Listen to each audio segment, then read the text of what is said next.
Pakistan, Peshawar twin blast kills 7. At least 7 people have been killed in twin bombings in the northwestern Pakistani city of Peshawar, police say. In the first incident, 4 police officers and a child were killed when a remote-controlled bomb exploded near a police vehicle in the Lahori Gate area. Later, a women's suicide bomber killed herself and another woman, possibly her companion, by detonating her jacket. She was trying to target the police checkpoint about 400 meters from the spot where the police vehicle was hit. Militant attacks in Pakistan have risen sharply since May, when U.S. commandos killed Al-Qaeda leader Osama bin Laden. Since then, a paramilitary academy, a naval base, government buildings, a police station, and U.S. consulate convoy have been attacked. In the first attack on Thursday morning, the explosive device was hidden in a handcraft packed at the roadside and detonated remotely when police approached. Police officer Lijaz Khan told reporters. Their vehicle was transporting over 24 policemen from Kotwali police station in the eastern part of the city to the police lines near the city center, he said. The vehicle was wrecked in the blast and a group of schoolboys were at the site when the bomb exploded. A 12-year-old boy was among those killed. At least 21 people, including 17 policemen, were injured in the blast. Killers of Rajiv Gandhi lost clemency bid.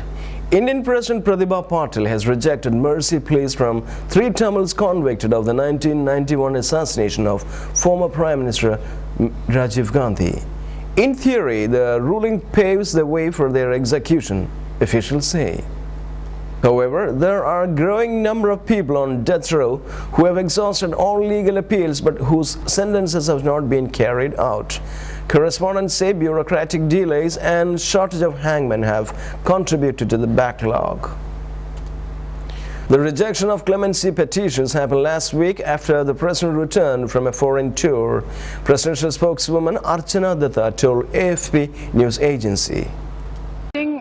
For me, the big learning that came from that meeting was exactly this, that I was still, though I was not angry anymore, I did not hate her, I did not, and I wanted to meet her, I was still thinking that I was somebody who could forgive her for something she had done.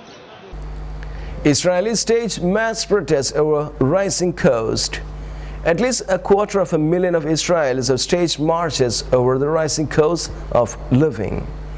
The largest protest was in Tel Aviv, where police said at least 2 lakh people were on the streets, while another 30,000 marched in Jerusalem. In one of the biggest waves of protests in decades in Israel, demonstrators are demanding government action to reduce the cost of housing and food. Some protesters have also set up camp in city centers. Police spokesman Mickey Rosenfeld that as well as Tel Aviv and Jerusalem, an estimated 20,000 people have taken part in protest in other towns as well. India pilot daughter acts of Pakistani pilot's remorse. The daughter of a dead Indian pilot has thanked a Pakistani fighter pilot for apologizing after shooting down the aircraft that her father was commanding more than 4 decades ago. Farida Singh said the incident happened in confusion of a tragic war. Her father, Jahangir Engineer, was flying the plane which had apparently drifted off course along the border. Qais Hussain, who was a Pakistani pilot during 1965 war with India, shot down the 8-seater plane. Earlier, he wrote to Mrs. Singh saying he was sorry for the loss of precious lives during the incident and was acting under orders from his superiors. The Pakistanis suspected the aircraft for being a reconnaissance mission to open a new war front. Mr. Hussain was ordered to shoot it down despite pleas of mercy by Mr. Engineer. The former fighter pilot said that when he landed back at the air base at Karachi, he felt highly elated for having completed the mission successfully.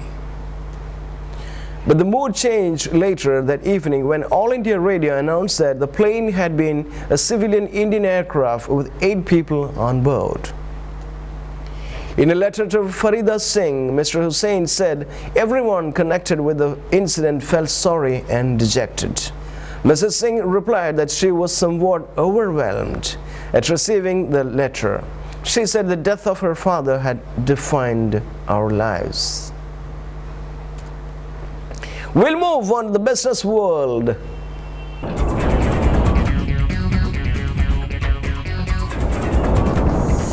It zigs, it zags. U.S. market rises 4% after a down day.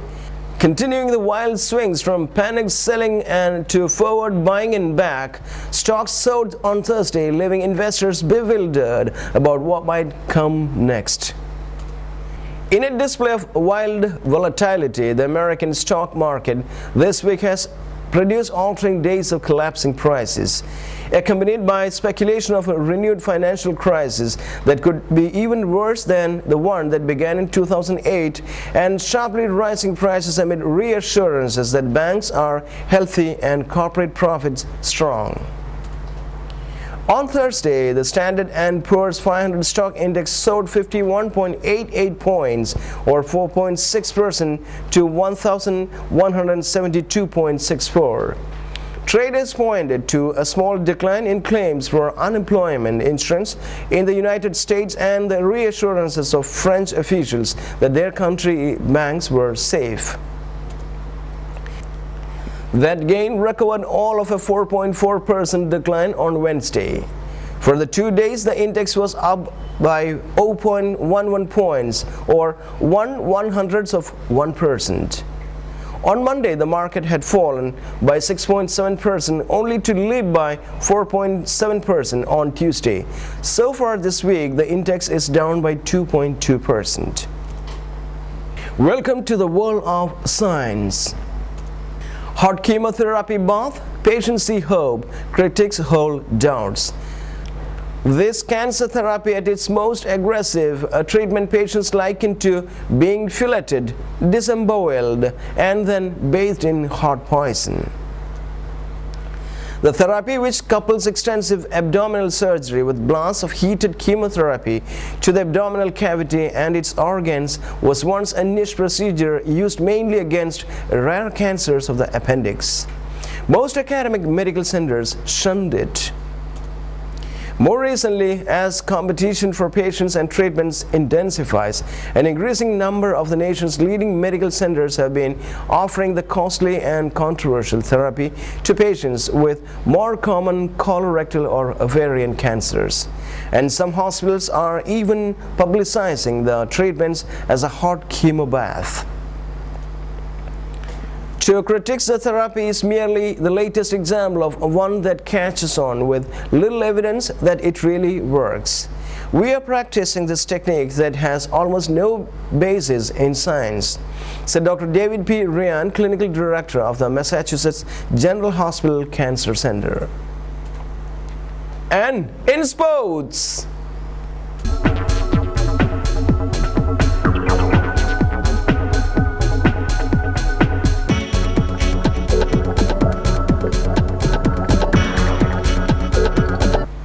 for Mullin, entering the Hall of Fame means saying thanks.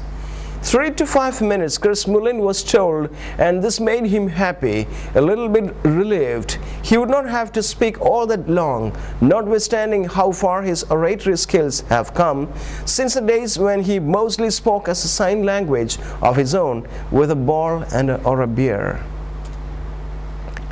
Short and concise, he said of the acceptance speech he was planning for Friday night at the Naismith Memorial Basketball Hall of Fame induction ceremony. But you are on television, I said. I had known Mullin since he was a blue-collar kid from Troy Avenue in the Flatland section of Brooklyn with linguistic proclivity for replacing th and d.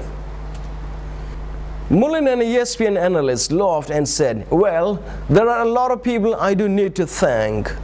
Where does Mullin begin with such a crowded inner circle and expected basketball family that could pass for a small army, and with fair share of folks who have been with him step off the way planning to attend the ceremony in Springfield, Mass. Now, before we end today's bulletin of news analysis, let's have a recap of the main points. C.I.A. is disputed on civilian toll in drone strikes. Protests force Israel to confront wealth gap. Politicians and protesters assail British police. Syria unrest, US calls for wider sanctions. England riots, Cameroon says police admit to wrong tactics. China manufacturer China CNR recalls 54 bullet trains. And there we end today's bulletin of news analysis. Be with us in the coming weeks too. Thank you.